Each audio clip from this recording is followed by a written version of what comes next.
Tu cherches un smartphone pas cher avec un appareil photo vraiment correct, sans dépasser 150 €? Alors reste bien jusqu'au bout, parce que je vais passer en revue ces 5 modèles en partant du plus faible jusqu'au meilleur.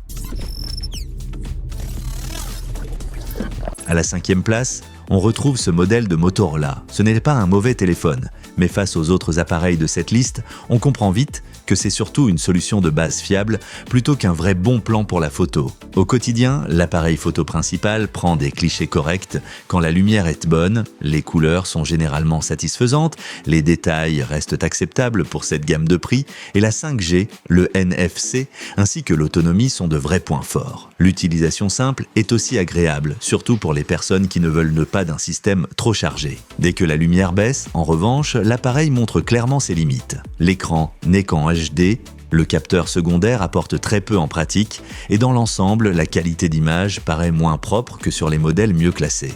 Face au Samsung et au CMF, il lui manque tout simplement un meilleur traitement photo. Et même le Poco paraît un peu plus équilibré dans son ensemble. Je le conseillerais surtout à celles et ceux qui veulent simplement un smartphone abordable pour tous les jours, avec un capteur principal correct, sans trop d'exigences pour les photos de nuit ou la polyvalence. Mais si tu veux un peu plus en photo, passons tout de suite au modèle suivant. Tu trouveras les liens vers tous les smartphones de la vidéo au meilleur prix dans la description juste en dessous.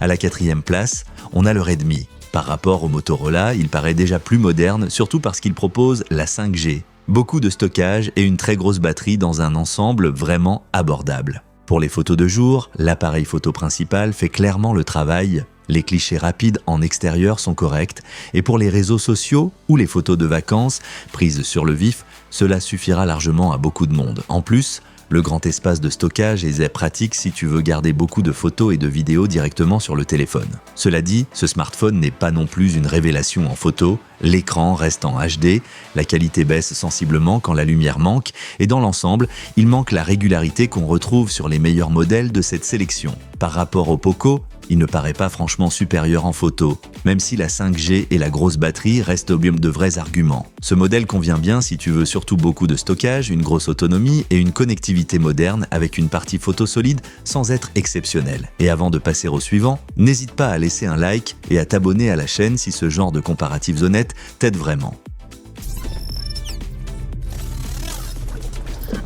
À la 3e place, on retrouve le Poco. C'est le genre de smartphone où l'on sent tout de suite qu'il ne mise pas seulement sur la photo, mais sur un ensemble très solide pour très peu d'argent. L'écran est plus net que sur les 2 modèles précédents et on a aussi 8 Go de mémoire vive, 256 Go de stockage interne et une énorme batterie.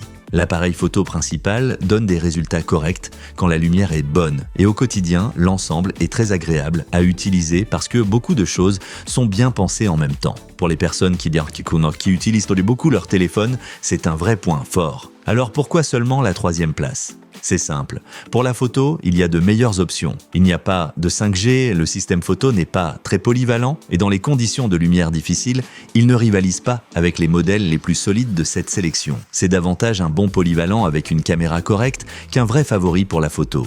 Je le vois surtout pour les personnes qui accordent beaucoup d'importance à l'autonomie, à la fluidité et au stockage, tout en voulant quand même un appareil photo convenable. Mais si tu cherches vraiment un meilleur ensemble photo, ça devient tout de suite plus intéressant. À la 2e place, on trouve le Samsung. Et honnêtement, pour beaucoup de personnes, ce sera déjà l'achat le plus logique de cette liste parce qu'il paraît très équilibré. Son grand avantage, c'est le mélange entre un bon appareil photo principal, un véritable ultra grand angle et un bel écran AMOLED. Du coup, il est plus polyvalent que le Poco, le Redmi et le Motorola. Tu peux faire non seulement des photos classiques, mais aussi mieux cadrer un groupe ou un bâtiment, et c'est justement ce qui manque à beaucoup de smartphones abordables. Bien sûr, lui aussi a ses limites. Les performances en basse lumière ne sont pas exceptionnelles, 4 Go de RAM, c'est un peu juste, et en vidéo, il n'y a pas énormément de marge. Mais en comparaison directe, il offre une expérience photo plus complète que presque tous les autres ici, surtout grâce à sa meilleure polyvalence. Le Samsung est idéal pour celles et ceux qui veulent un téléphone simple, avec un bon écran, un appareil photo correct et un ensemble bien équilibré. Mais si tu veux encore mieux en qualité d'image pure, alors on arrive maintenant à ma 1re place. À la première place, on retrouve le CMF. Dans cette sélection, c'est le smartphone le plus convaincant pour celles et ceux qui veulent tirer le maximum de la photo sans dépasser le budget. Surtout en Monti, son appareil photo principal est tout simplement le plus convaincant au quotidien. Les photos paraissent souvent plus nettes, plus vivantes et globalement plus qualitatives que sur les autres modèles de cette liste. À cela s'ajoute un processeur performant, un écran AMOLED lumineux et une utilisation fluide dans l'ensemble. On a vraiment la sensation d'un appareil d'une catégorie supérieure alors que le prix reste très intéressant. Il n'est pas parfait pour autant. Il lui manque un ultra grand angle et il n'y a pas non plus de NFC. Autrement dit, ce n'est pas le modèle le plus polyvalent sur le papier. Mais si tu me demandes quel smartphone propose ici le meilleur appareil photo principal et la sensation la plus moderne à l'usage, alors pour moi il finit clairement en tête. Je le recommanderais à toutes les personnes qui veulent les meilleures photos possibles au quotidien pour peu d'argent, même si cela veut dire se passer de quelques extras. C'est exactement pour ça qu'il termine cette liste tout en haut. Va jeter un œil au meilleur modèle de la vidéo via les liens dans la description, tu y trouveras directement les appareils au meilleur prix. Et si ce comparatif t'a aidé, laisse un like et abonne-toi à la chaîne.